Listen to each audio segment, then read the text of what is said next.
안녕하세요. 오늘도 사연살롱을 찾아주셔서 감사합니다.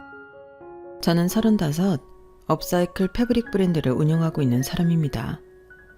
말이 저렇게 장황해서 그렇지 오래된 면 소재를 수거해서 재활용해서 가방이나 앞치마 등으로 만드는 작업을 하는 브랜드예요.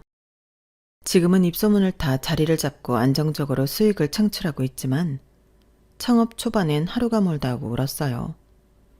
창업이라는 게 정말 생각보다 쉽지 않았고 처음에는 1인 기업으로 시작하다 보니 외롭기도 많이 외로웠죠.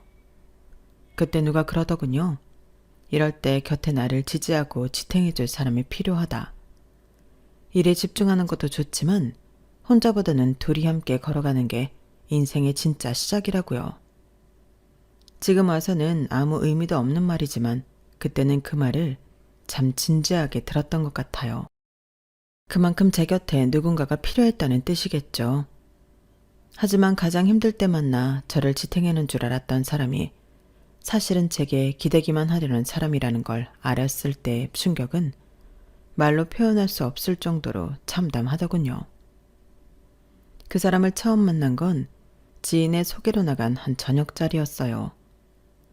창업 준비로 한참 눈코 뜰 새 없이 바쁠 때였고 마음의 여유라고는 조금도 없었어요. 이 형 정말 좋은 사람이에요. 둘이 잘해봤으면 좋겠는데. 당시엔 새로운 사람을 만나는 일 자체가 너무 피곤했던지라 별로 관심이 안 갔어요. 그래서 처음 보는 그 사람을 많이 신경 써주지 못한 채 제 이야기만 잔뜩 늘어났던 것 같아요. 계속 그렇게 관심 없는 채로 뒀어야 했는데 어느 시점부터 제 이야기를 무뚝뚝하게 들어주는 그 사람이 눈에 들어오기 시작하더라고요.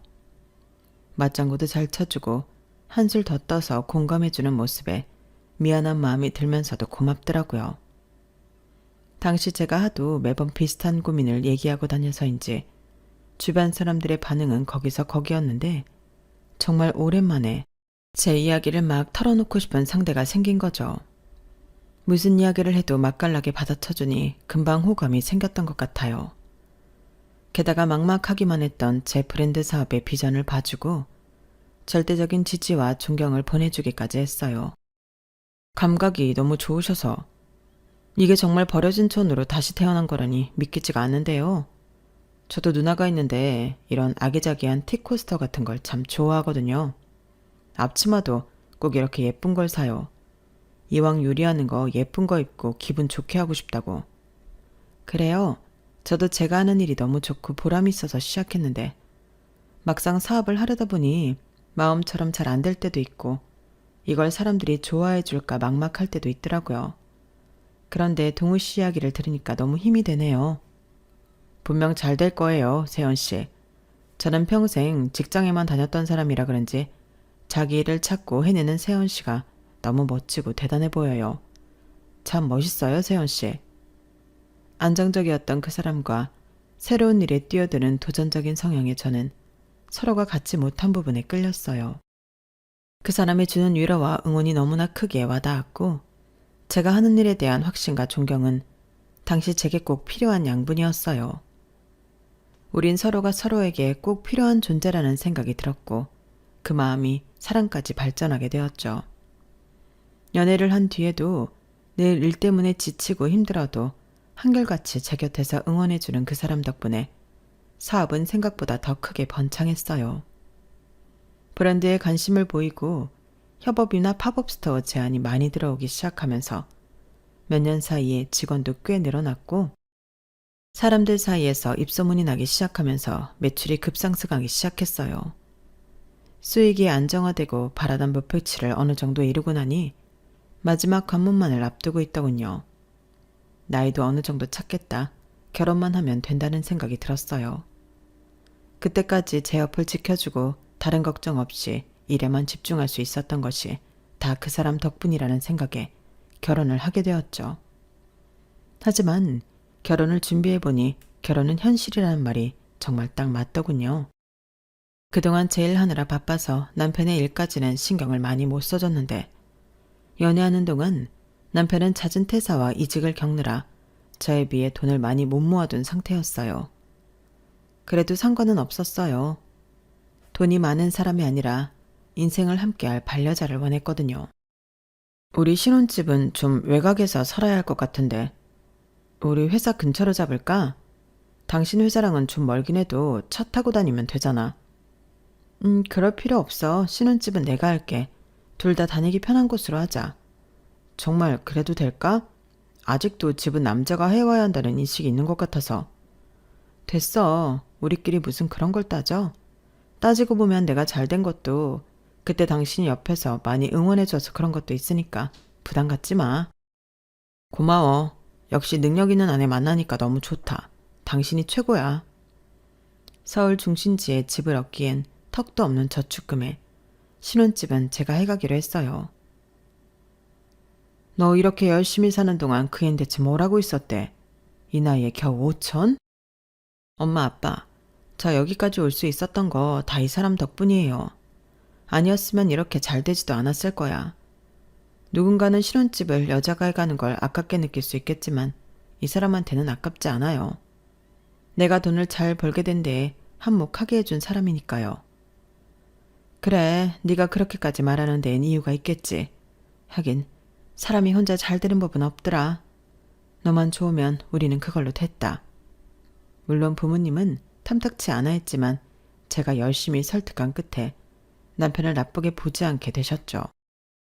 여보, 근데 정말로 미안한데 내가 모아놓은 돈이 없다 보니까 이걸 손대버리면 진짜 너무 내 자산이 없어지는 느낌이라서 혹시 혼수도 당신 돈으로 우선 살 수 있을까?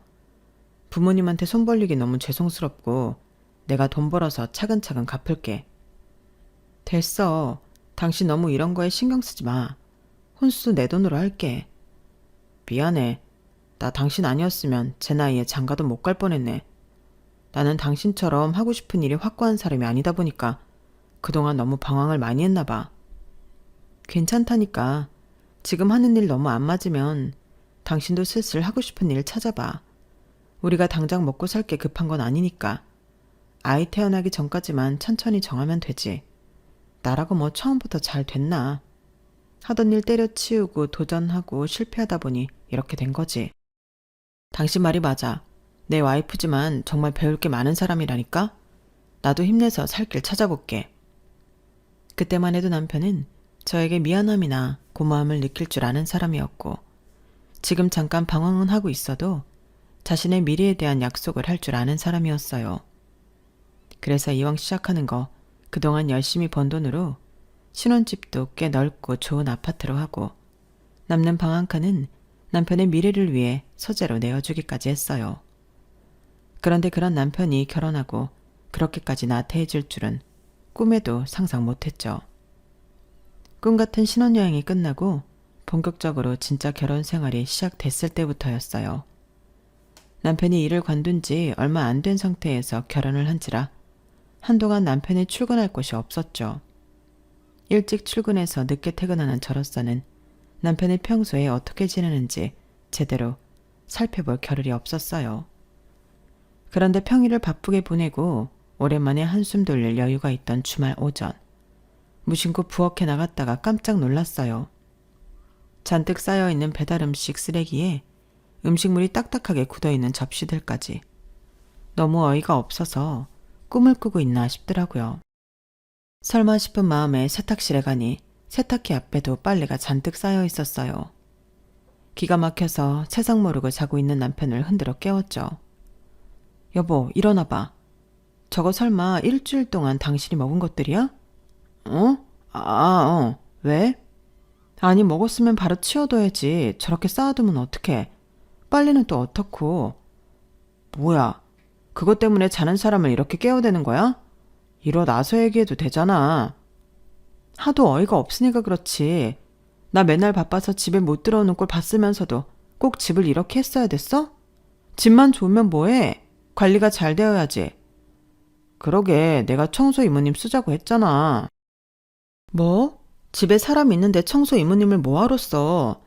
당신이 여유 있을 때 다는 아니더라도 적어도 당신 먹고 입은 것들은 좀 치워줄 수 없어? 뭐야, 당신 지금 나 일 안 나간다고 구박하고 무시하는 거야? 집에서 집안일이나 하라고? 그게 아니라 이건 기본이잖아, 기본. 당신 나랑 연애할 때도 어머님 집에서 살 때 이렇게 살았어?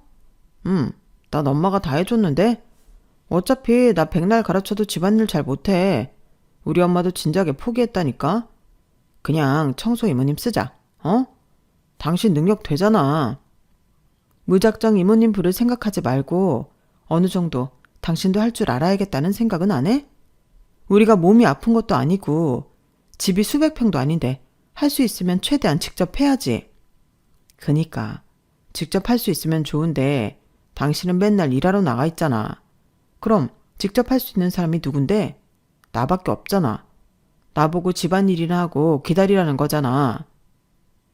제가 바란 건 그저 본인이 먹고 쓴 접시, 설거지, 이불, 빨래 같은 아주 기본적인 것들 뿐이었는데도 남편은 자격지심 때문인지 역정을 내더군요. 더 이상 말해봤자 말이 통하지 않을 것 같았고 남편에게 혹시 이직을 준비하면서 약간 우울증 같은 것이 생겼나 싶어서 싸움은 그쯤에서 관뒀어요. 얼마 없는 푹 쉬는 날, 그날은 하루 종일 집안일에 투자해야 했죠. 그런 제 모습을 보면서도 남편은 조금도 거들 생각을 안 하더군요. 그때 처음으로 느꼈어요. 나와 연애하던 모습이 남편의 전부는 아닐 수도 있겠다는 사실을요. 남편은 그렇게 한동안을 집에서 뭐 하는지도 모르겠는 채로 지냈어요.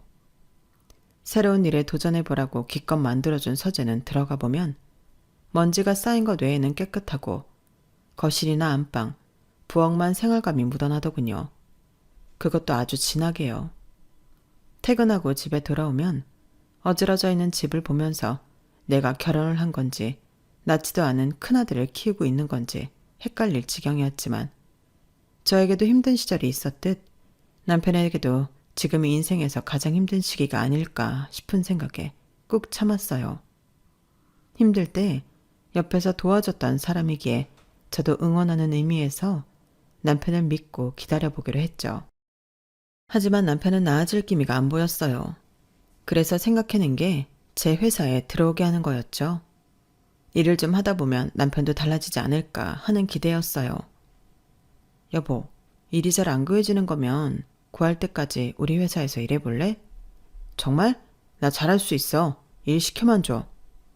당신 일 구할 때까지만 같이 일해보자. 개인적으로 남편과 쭉 제 회사에서 일할 생각은 없었기에 남편이 자기 일을 찾아갈 때까지만 일하게 하고 싶은 마음이었지만 남편은 그럴 생각이 없어 보였어요. 여보, 당신 회사에서 일하니까 너무 재밌는 거 있지? 당신이 와이프인 거 알면 얼마나 놀랄까? 그래도 그런 거 이야기하고 다니지 마. 괜히 좀 그렇잖아. 언젠간 알게 될 텐데 뭐. 그리고 몇 명은 벌써 눈치챘는지 얼마 전부터 나한테 갑자기 잘해주기 시작하더라. 전에 있던 회사에 비하면 잘릴 걱정도 없고 여기가 나한텐 천국이야, 천국. 남편은 오히려 제가 대표로 있는 회사에 다니는 걸 즐기더라고요. 거기까지 뭐 처음엔 그럴 수 있다고 생각했어요. 그런데 남편은 점점 선을 넘기 시작했죠. 어버이날에 시댁에 갔을 때였어요. 식사를 하는데 갑자기 신우의 입에서 그런 말이 튀어나오더라고요. 그래서 동우야, 난 언제부터 니네 회사 나가면 돼? 어? 그건 아직 상의를 안 해봐서 날짜 정해지면 말해줄게. 여보, 그게 무슨 소리야? 어머, 몰랐어? 나 다음 달부터 올케네 회사 나가기로 했잖아. 저는 전혀 모르는 이야기인데요. 당신이 설명해봐. 어떻게 된 거야? 아, 내가 전에 말했잖아. 누나가 이런 거 좋아한다고. 한번 이쪽으로 제대로 일해보고 싶대. 그래서 내가 다음 달부터 출근하라고 했거든. 뭐라고? 어떻게 그걸 대표인 나한테도 말 한마디 없이 결정할 수가 있어? 그리고 무슨 부서에 뭘로 들어올 건데? 디자이너로 뽑으려고. 우리 누나도 감각이 꽤 괜찮아. 지금 하는 건 너무 디자인이 거기서 거기잖아. 좀 새로운 바람이 필요할 것 같은데? 어머, 올케. 서운하게 왜 그래? 둘이 부부인데 그럼 일심동체 아냐? 같이 운영하는 가족회사에서 한 사람은 허락만 받았으면 됐지. 그리고 나도 올케 가족 아니야? 너무한다 정말. 네? 가족회사라고 누가 그래요? 여긴 제가 엄연히 대표로 있는 회사고 남편은 임원조차 아닌 계약직 사원인데요? 뭐? 그게 무슨 소리냐? 이제 동우도 들어가서 공동대표된 거 아니었니? 네? 공동대표요? 누가 그래요? 당신이 그랬어? 그래. 그럼 동우가 우리한테 거짓말이라도 했다는 거야? 여보, 남편이 뒤에서 제 팔을 다급히 잡아당겼지만 그 팔을 뿌리쳤어요. 네, 저도 이 사람이 이렇게까지 할 줄은 몰랐는데요. 거짓말이에요. 저희 회사의 대표는 저 하나뿐이에요. 순간 시부모님과 시누이의 표정이 당황한 듯 얼었지만 금방 아무 일도 없었다는 듯 돌아오더군요. 그래 뭐 대표 자리에 하나라 치더라도 어쨌든 남편이 회사에 그렇게 상주해 있는데 공동대표나 마찬가지 아니니? 시누이인데 취직 정도는 시켜줄 수 있잖아. 어머님, 취직은 아예 다른 문제예요. 형님 디자이너로 일하고 싶으시면 관련 포트폴리오 제게 메일로 보내주세요. 보고 괜찮으면 연락드릴게요. 뭐라고? 여보, 뭘 그렇게까지 해. 우리 누나 정말 이런 쪽에 감각 있다니까. 그러니까 당신 말만 듣고 어떻게 취직을 시키냐고. 나도 낙하산 뽑을 땐 최소한의 할 말이라도 있어야 할 거 아냐. 그 감각 나도 좀 보고 뽑자. 그때가 아마 제가 시댁에서 처음으로 할 말 다 했던 날이었을 거예요. 다른 건 몰라도 제 일을 걸고 넘어지니 참을 수가 없더라고요. 가족 일과 제 일은 다른 일이라는 선을 분명히 긋고 넘어가고 싶었죠. 고작 포트폴리오 보내달라는 말을 했을 뿐인데 형님은 무슨 엄청난 모욕이라도 당한 사람처럼 씩씩댔고 시부모님도 눈에 띄게 당황하셨어요. 아 참, 원래 이렇게 냉정한 애였니? 참 착하고 바른 애인 줄로만 알았는데. 바르니까 이런 것도 바르게 하는 거죠. 그래도 만에 하나 남편의 말대로 형님이 이쪽 일에 소질이 있고 타고난 감각이 있는 편이라면 정말로 일을 맡겨볼까 하는 생각도 없지는 않았어요. 그때 마침 새로운 시각을 가진 디자이너가 필요하다고 판단하고 있었거든요. 하지만 형님은 하루 이틀이 지나도 한 달이 지나도 포트폴리오를 보내지 않았어요. 제가 알기론 형님은 그런 쪽 일은 한 번도 안 해본 걸로 알고 있었거든요. 그래서 역시나 감각이든 능력이든 증명할 만한 결과물은 하나도 안 갖고 있었군 생각했죠. 그러고 보니 더 괘씸하더라고요. 힘들게 읽어낸 회사에 본인은 물론이고 누나까지 불러와 빨대를 꽂으려고 했다는 게 느껴져서요. 이런 생각을 갖고 있다는 걸 눈치챈 건지 남편이 한동안은 회사에서도 집에서도 조용하게 제 비위를 맞추며 다니더라고요. 처음에는 그 일을 반성하나 싶었는데 직접적으로 사과를 들은 적은 없었으니 경계는 계속하는 게 좋겠다고 판단했죠. 그래도 시간이 약이라는 게 괜히 있는 말은 아닌 건지 확실히 시간이 지나니 그 불쾌했던 감정도 서서히 사그라들더군요. 그렇게 남편과 그럭저럭 사이 좋게 지냈던 어느 날이었어요. 우연히 어떤 SNS를 봤는데 저희 제품이 떡하니 협찬으로 들어가 있더라고요. 제품 광고 의뢰를 할 때 무엇보다도 가장 중요하게 생각하는 게 제품과 모델의 이미지인데 우리 제품과는 전혀 어울리지 않는 엉뚱한 사람에게 협찬이 갔더라고요. 주 타겟층이 10, 20대였던 유명 색조 화장품 브랜드와 콜라보를 한 파우치 제품이었어요. 소녀들이 갖고 싶어 할 만한 색감과 디자인으로 업사이클링한 파우치라서 SNS 협찬 광고를 돌리니 꽤 반응이 좋았죠. 그런데 평소 화장을 즐기지 않는 듯한 중년의 여성분께 협찬이 들어가 있었어요.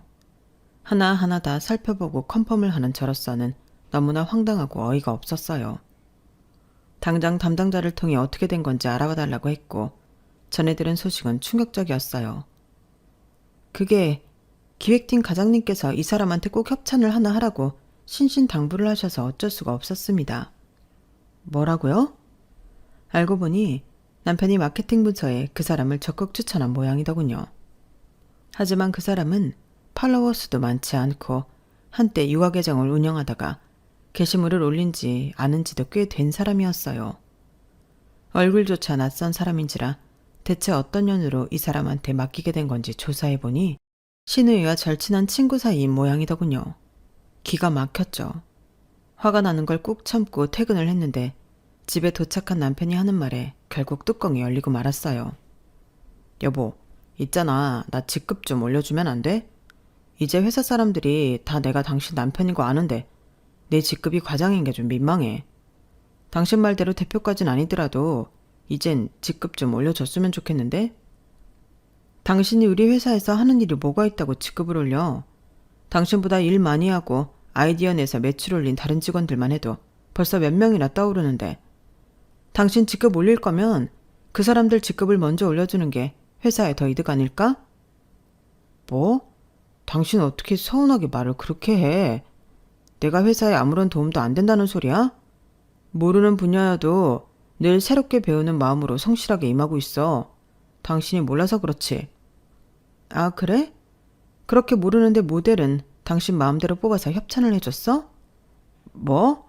그걸 마케팅 과장이 얘기한 거야? 아니, 내 제품인데 내가 알아봤지. 난 그냥 마케팅 과장이 SNS 협찬 모델 찾길래 적당한 사람이 있어서 추천한 것뿐이야. 솔직히 언제까지 20, 30대만 노릴 건데 40, 50대 애 엄마들도 노려야 타겟층 확장이 되지. 그럼 그 패키지는 어떻게 할 건데?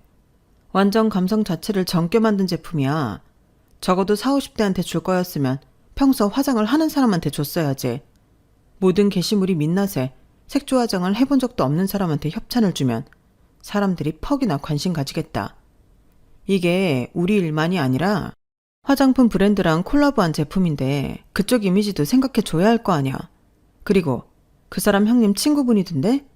형님 부탁받아서 협찬 준 거잖아. 아니, 그래서 그런 게 아니라 정말 나는 타겟 확장도 신경 쓴 거라니까? 그니까 그걸 당신이 왜 신경 쓰냐고. 아, 내가 정말 당신 때문에 못 살아.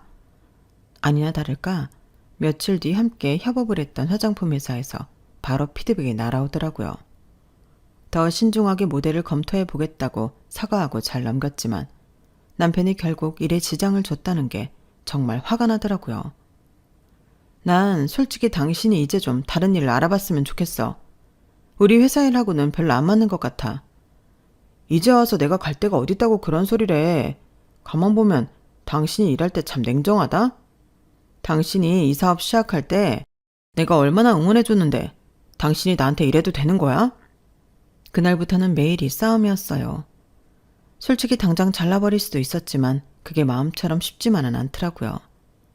회사 내에서 저와 남편이 부부 사이인 걸 다 아는 상황에서 해고를 해버리면 둘이 이혼을 했니 어쩌니 말들이 많아질 것 같고, 남편에게 공고사직을 하자니 들을 사람도 아니었어요. 또 남편이 회사를 그만둔다고 한들 도저히 스스로 힘으로 일을 구할 것 같지가 않다는 생각이 들더라고요. 대표 남편으로 떵떵거리며 회사를 다니던 사람이 갑자기 일반적인 회사에 잘 적응할지도 의문이었고요. 그런 고민들에 일까지 밀려드니 남편을 어떻게 하면 좋을지 흐지부지해졌어요. 그러다 명절이 찾아왔죠. 연휴가 꽤 길었던 명절이라 친정과 시댁에 후딱 다녀온 후 집에서 밀린 집안일도 하고 휴식 시간을 좀 가지고 싶었어요. 그런데 시댁에 가기로 했던 하루 전날 저녁에 시댁 식구들이 모두 초대되어 있는 잔치 톡방에 시어머니가 통보식으로 문자를 남겨놓으셨더라고요. 내일은 동우집에서 모이는 걸로 하자. 우리 집은 좁으니까 넓은 집에서 모이는 게 맞지? 더 환장하겠는 건 최근 일이 바빠 피곤했던 탓에 그 문자를 보지 못한 채 잠들어 버려서 그 사실을 다음날 아침에야 알게 되었다는 거였어요. 여보, 이게 뭐야? 우리 어머님 집에서 모이기로 했잖아. 그랬지. 근데 엄마가 우리 집에서 모이는 게 편할 것 같다고 하셔서. 아니, 그럼 당신이 말렸어야지. 왜? 그냥 오시라고 하면 되지. 청소도 내가 다 해놨어. 당신은 할 거 없어. 아무리 남편이 대강 청소를 끝냈다고 해도 너무 당황스럽더라고요. 지금이라도 그냥 어머니 댁에서 모이자고 해. 이제 와서 어떻게 그래. 이미 거의 다 오셨을 텐데. 뭐라고? 시간을 보니 어머님께서 모이는 시간을 이른 아침으로 정해놓으셨더라고요. 남편과 싸운 지 얼마 안 되어 초인종이 눌렸고 인터폰에는 시부모님과 시누이 얼굴이 비쳤어요. 아우, 오랜만에 아들집에 와보네. 이 집이 좋긴 좋구나. 확실히 집에 사업하는 사람이 있어야 돼. 직장인 월급으로 이런 데 사는 건 꿈도 못 꿀 일이지. 그럼 뭐해요, 아빠? 하나밖에 없는 시누이 취직도 안 시켜주는 냉혈한 사장인데 뭐. 그래도 이렇게 좋은 집 사는 걸 보니 내 동생도 능력자는 능력자다. 어머님, 아버님, 형님, 저는 어제 일찍 잠들어서 오늘 모임 장소가 바뀐 것도 방금 전에 알았어요. 원래 시댁에서 저녁 좀 모이기로 한 거 아니었어요? 왜 갑자기 바꾸신 거예요? 이럴 때 아니면 내가 아들 집에 언제 와보겠니? 며느리가 이런 건 알뜰살뜰히 챙겨서 때 되면 시댁 식구들도 초대하고 해야 하는데 맨날 바쁘다고 일 핑계로 초대를 안 하니 이런 날에라도 한번 와봤다. 그래, 우리가 사업하는 며느리 보고 매번 이리 와라 저리 가라는 것도 영 찜찜하고 말이지. 너 피곤하니? 우리가 직접 움직이는 것도 방법일 것 같아 이리 와봤다. 아유, 얼굴 봐라. 피곤하긴 한 모양이네. 엄청 상했어. 나도 어차피 올케 덕보는 건 물 건너 갔으니 명절이라도 좀 쾌적한 집에서 쾌적하게 시간 보내자. 그 정도는 괜찮지 올케? 시댁 식구들은 아주 다 같이 모여서 절 골탕 먹이려고 작정이라고 한 사람들 마냥 죽이 척척 맞더라고요. 시댁 식구들 그러는 거야 하루 이틀도 아니고. 그러려니 싶었지만 그걸 방관하면서 이 상황을 내심 즐거워하는 듯한 남편의 태도가 몹시 거슬렸죠. 당신이 초대한 거니까 당신이 알아서 해. 그래서 전 시댁 식구들과 손님 마냥 앉아 있었어요. 남편이 괘씸해서 손 하나 까딱하고 싶지 않더라고요. 제 말을 들은 시부모님께서는 처음에는 설마 싶은 표정이셨지만 제가 정말로 자리에 엉덩이를 무겁게 붙이고 있으니 점점 표정이 굳어가더라고요. 저 피곤한 줄은 어떻게 아시고 이렇게 와주셔서 감사해요. 여보, 난 힘드니까 오늘 당신이 좀 대접해드려. 천장에 홍차랑 커피 원두 있거든? 거기에 다가 좀 올려서 가져와. 예, 아무리 그래도 직장을 혼자 다니니? 우리 동우도 같은 회사 다니기 매한가지인데 이건 너무한 거 아니야? 네? 어머님, 어떻게 없던 자리를 만들어서 들어앉은 사람이랑 회사 대표를 비교를 해요. 저 사람 할 일 없어서 회사에 놀러 다녀요. 피로도는 저에 비할 바가 어때죠? 남편은 그날 하루 종일 시댁 식구들 대접을 했어요. 참 웃긴 건 제가 대접할 때는 손 하나 까딱 않던 시댁 식구들이 남편이 왔다 갔다 하며 일하니 그건 안쓰러워 보였는지 다들 일어나서 남편을 돕더라고요. 그때 잘 대처한 덕분인지 그 뒤로는 말도 없이 저희 집에 약속을 잡아오는 일은 없었어요. 결과적으로 저는 피해보는 일 없이 시댁 식구들도 골탕을 먹였지만 그럼에도 남편에게 불쾌하고 화나는 감정은 쌓이더라고요. 그러는 중간에도 시간은 흘러 결혼 1주년을 앞두고 있던 어느 날이었어요. 여보, 우리 곧 1주년인데 어디 여행이라도 갈까? 여행? 갑자기 무슨 여행이야. 우리끼리 여행 가서 뭐하게. 가서 싸우지는 않으면 다행이지. 아이, 또 무슨 말을 그렇게 해. 그래도 1주년에 같이 여행 가서 좋은 거 보고 맛있는 거 먹고 하자. 그러지 말고 기분 전환하러 다녀오자. 우리 그동안 너무 서로한테 예민하게 굴었잖아. 여행 다녀오면 좀 나아질 수도 있지. 잦은 다툼 때문에 처음엔 남편과 1주년 기념 여행 따위 함께 갈 생각은 조금도 없었어요. 하지만 남편은 그 시기에 정말 제 비위를 잘 맞췄고 계속해서 일 때문에 피곤해서 둘 다 신경이 날카로워져서 그렇다는 말로 저를 설득하더군요. 지금 생각해보면 얼마나 여행을 가고 싶었길래 그렇게 살살 기었나 싶네요. 아무튼 일에 치여있던 건 사실이니 계속된 설득에 솔깃해지긴 하더라고요.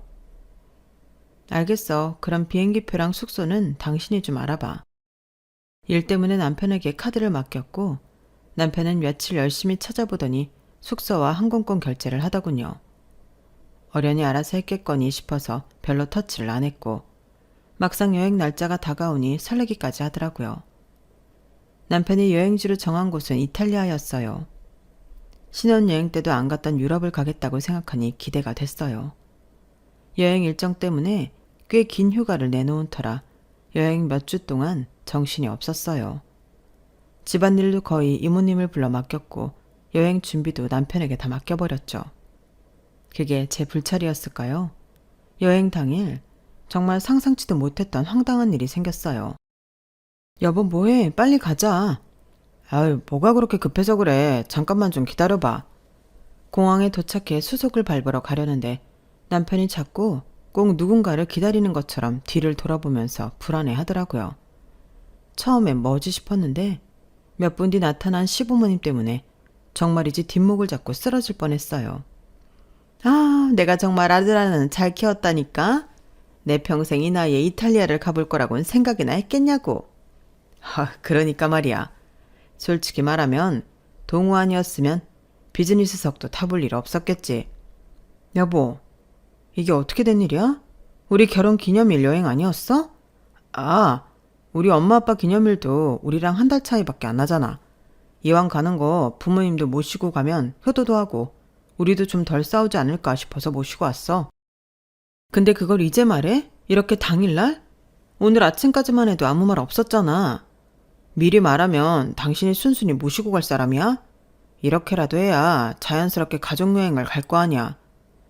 그럼 어머님 아버님은 네 돈으로 항공권 끊어드렸니? 아니, 당신이 카드 줘서 그걸로 다 했지. 그 말을 듣는데 피가 거꾸로 섰더라고요. 항공권 내역을 확인해보니 제 이름으로 예약되어 있던 비즈니스석 2장에 남편 이름으로 일반석 2장이 더 예약이 되어 있더라고요. 황당해서 아무 말도 못하고 있으니 남편이 덧붙이더군요. 아무래도 부모님이 연세가 있으시니까 두 분은 비즈니스석 타고 우리가 일반석에 타는 게 나을 것 같아서 이렇게 끊어놨어. 나 허리 안 좋아서 비즈니스석만 타야 하는 건 알고는 있는 거지?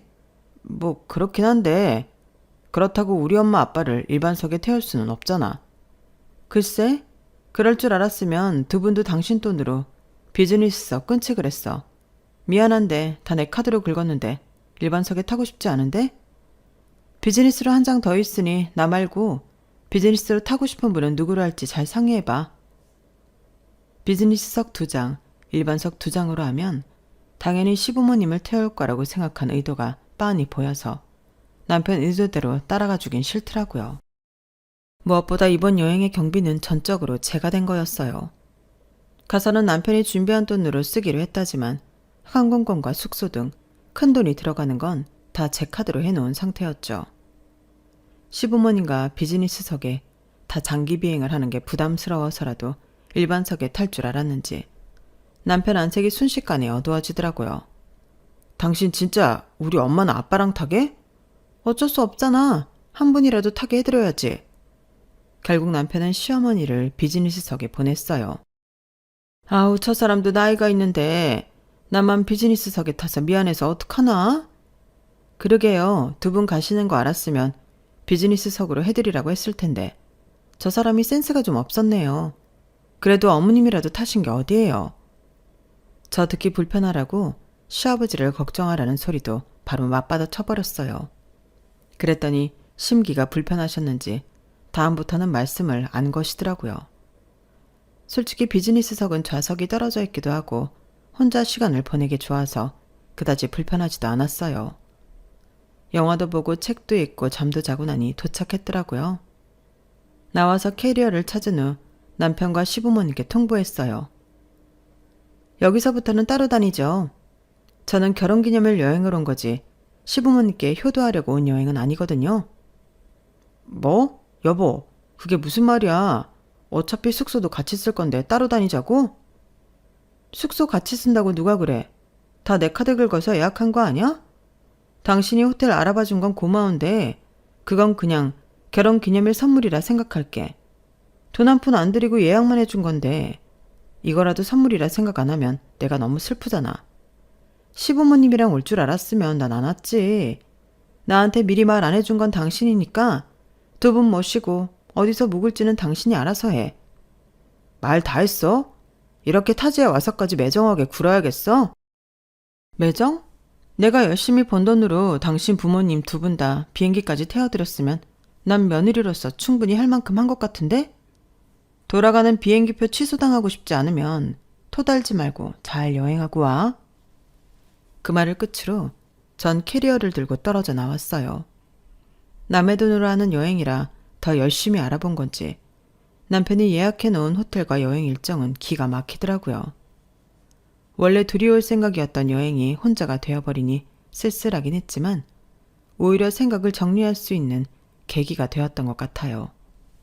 여행을 하면서 좋은 사람들 많이 만나서 이야기도 나눴고요. 그렇게 며칠 동안 마음이 치유받는 듯한 여행 일정을 즐기고 한국으로 돌아왔어요. 돌아올 때는 날짜는 같아도 자리 지정을 따로 해서 떨어져 있으니 더 편하더라고요. 이 긴 여행을 마치고 나면 이제는 정말로 제 인생을 새로 시작할 수 있겠다고 생각했어요. 기가 막힌 일은 이로써 끝날 줄 알았는데 집에 돌아오니 더 기가 막힌 일이 눈앞에 펼쳐져 있더라고요. 현관문을 여는 순간 기척이 없어야 할 집안의 사람 기척은 물론이고 냄새까지 나더라고요. 맥주병이 바닥에 뒹굴고 있고 고기 굽는 냄새가 나더라고요. 거실에서 떡하니 상을 펼쳐놓고 낯선 사람들과 고기를 구우며 술을 마시고 있던 신우이의 모습이 보였어요. 어머 올케, 오늘 들어오는 날이었어? 내일인 줄 알았네. 아 어쩌지? 아직 정리를 못했는데. 그래도 덕분에 몇 날 며칠 친구들이랑 넓은 집에서 재밌게 놀았어. 다음엔 올케도 같이 하자고? 뒤늦게 따라 들어온 시부모님도 현관에서 놀라는 기색은커녕 이 집이 젊은 애들 놀기에 분위기 괜찮지 같은 뻔뻔한 소리나 중얼거리시더라고요. 재밌게 놀았어 누나? 형들이랑 누나들 엄청 오랜만이네요. 동우야, 덕분에 잘 놀았다. 우리가 이럴 때 아니면 언제 서울에 이렇게 오래 있어 보겠니? 태어난 남편의 태도까지 보고 나니 정말 저 빼곤 다 알고 있었구나 생각이 들더라고요. 그리고 동시에 한국에 오자마자 하려 했던 일을 지금 당장 시작해야겠다는 생각이 들었어요. 괜찮아요. 오늘 오길 잘했네요. 남편이 집안에 들여놓은 캐리어를 다시 현관 밖으로 걷어차듯 내보냈어요. 그리고 신우이를 쳐다보며 똑바로 말했죠. 여기요. 당신 동생 반품할게요. 그 말에 웃던 얼굴들이 전부 얼어붙더라고요.